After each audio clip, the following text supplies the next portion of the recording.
हमने मारा।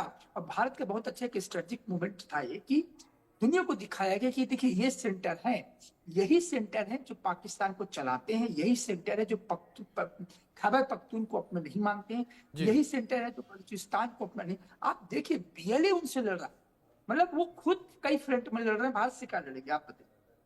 जी। संदीप जी, वहीं दूसरी ओर जिस तरीके से चीन का स्पीच बयान सामने आया, उसने इस एक तरफा हमला कहा। सबसे बड़ी बात तो यहां पर यह कि ये एक तरफा हमला चिंता का विषय, और दूसरी ओर चीन भारत को ये सलाह देता नजर आया कि अंतर्राष्ट्रीय सहयोग के बिना इस तरीके के कदम नहीं उठाने चाहिए। किस तरीके से चीन के इस बयान को आप देख रहे हैं? देखिए चीन फैक्टर एक बड़ा ही एक कॉम्प्लेक्स है, उसको थोड़ा समझना होगा। जी कॉम्प्लेक्स ये है कि दो तरह से चाइना का इन्वॉल्वमेंट है। थोड़ा सा मैं आपको डिकोड करूंगा हिस्ट्री में कि 65 के वार में, 71 के वार में, फिर एक बात कारगिल के वार में, पाकिस्तान कहीं ना कहीं इसको अपना एक क्रेडिबल एलाई मानता रहा है। तो वो एक अच्छा टूल था कि जियो पोलिटिकल एम्बिशन को पूरा करने के लिए इंडिया जो राइजिंग पावर है एशिया हेमिस्फीयर, चाइना को काउंटर करता है, तो उसको लगता है कि बेस्ट टूल है पाकिस्तान। तो शुरू से हिस्टोरिकली उसके साथ था। जी दूसरा ये कि इधर कुछ दिनों में हमने देखा जब से शी जिनपिंग आते हैं, तो जो इकोनॉमिकली इन्वेस्टमेंट है पाकिस्तान में, वो बहुत सेंसिटिव है चाइना के लिए। जैसे कि सी पैक हमने देखा, सी पैक के अंदर जो ग्वादर पोर्ट है ये पूरा एसेस करता है इंडियन ओशन।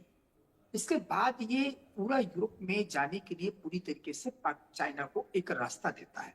ये तबाह होगा पाकिस्तान की, ये टेंशन है। दूसरा पाकिस्तान की एक टेंशन है कि इतना इन्वेस्टमेंट हो चुका है, इतना कर्जा दे चुका है, जी तो उसको लगता है कि डिस्टेबलाइज हो जाएगा।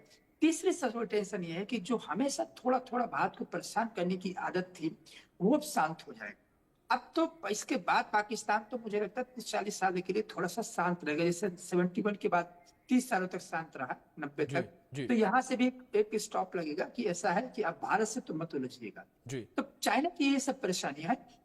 अदरवाइज चाइना का बहुत ही वो बिजनेस माइंडसेट का कंट्री है। आज तक खुल के कभी नहीं लड़ा, डायरेक्टली इनडायरेक्टली भारत को डाइवर्ट करेगा इस पूरे वॉर में, लेकिन इंडिया की अपनी प्रिपरेशन है उससे फाइट करने के लिए, जी उससे फेस करने के लिए। जी। बिल्कुल संदीप जी, लेकिन वहीं दूसरी ओर अगर बात इस वक्त पाकिस्तान को लेकर की जाए, तो पाकिस्तान जो है अभी से इंटरनेशनल मंच पर जाकर रोता नजर आ रहा है, बिलबिलाता नजर आ रहा है, और भारत को लेकर कार्रवाई की मांग कर रहा है। अगर पाकिस्तान के सूचना प्रसारण मंत्री को लेकर बात की जाए, वो ब्रिटिश चैनल के साथ बैठते हैं, वहां पर जाकर रोते नजर आते हैं, ये कहते हैं कि आतंकवाद का विरोध हमने हमेशा से किया है। लेकिन वहीं दूसरी ओर अगर बात की जाए, जिस तरीके से भारत के द्वारा ये पूरी कार्रवाई की गई है, इस कार्रवाई के बाद संदीप जी, आपको क्या लगता है कि किस तरीके से अगला कदम पाकिस्तान उठा सकता है? किस तरीके से पाकिस्तान जो है वो विश्व की शरण में जा सकता है? क्योंकि इस हमले से पहले पाकिस्तान चीन की शरण में गया था, अमेरिका के पास भी गया था, रूस के पास भी गया था, और तमाम जो गल्फ कंट्रीज हैं उनके पास भी गया था। उनसे वो रिक्वेस्ट करता नजर आया था कि आप भारत को समझा लीजिए। देखिए इस घटना के बाद पाकिस्तान कहीं भी चला जाए, पाकिस्तान को वो अब सपोर्ट नहीं मिलने वाला है। जी क्योंकि इंडिया ने इंडिकेट करके लोकेट करके मारा है कि ये है हाफिज सईद, ये है मसूद अजहर, ये है मतलब हिजबुल मुजाहिदीन। तो लोकेट करके आइडेंटिफाई करके हमारे एनएस से बार बार क्यों बात कर रहे हैं, दुनिया की जो बड़े कंट्री हैं उनसे क्यों बात कर रहे हैं? बताने के लिए कर रहे हैं कि हमने सिविलियंस को नहीं मारा, हमने भी ये तो आईएसआई को भी अटैक नहीं किया। जी हम तो मार किसको रहे हैं? हम मार रहे हैं उनको जिनको हमको मारना था। तो एक एक एक्सपोज राष्ट्र, फील्ड स्टेट, रोग स्टेट को खुल करके कौन देश आएगा? सब आज के डेट में सब अपने अपने अपने वॉर में, कंफ्लिक्ट जोन में परेशान है। रसिया अपने जोन में परेशान है, इजराइल अपने परेशान है, ईरान को खुद ही अपने अस्तित्व की चिंता कि कहीं इजराइल ना हमें कुछ कर दे।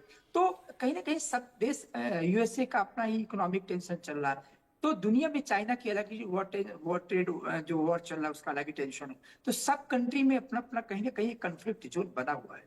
किसी के पास उतना टाइम नहीं है कि वो पाकिस्तान को आके सपोर्ट करे। वो द टाइम हैज गॉन। इस 71 में एक नेक्सस बना था इस्लामाबाद, बीजिंग, वाशिंगटन का, यूके का, कि चार लोग साथ में थे, फिर नेवी में हमें रशिया ने सपोर्ट किया, फिर हमने वॉर जीता। Now the time has changed. अब इंडिया तो इतना स्ट्रेटेजिक कैलकुलेशन है हमारा, या हम इतना रियलिस्टिक वे में सोचते हैं कि हम किसी ऐसे अपने मित्र राष्ट्र से कोई अपेक्षा नहीं करते कि आप की सेना भेजिए।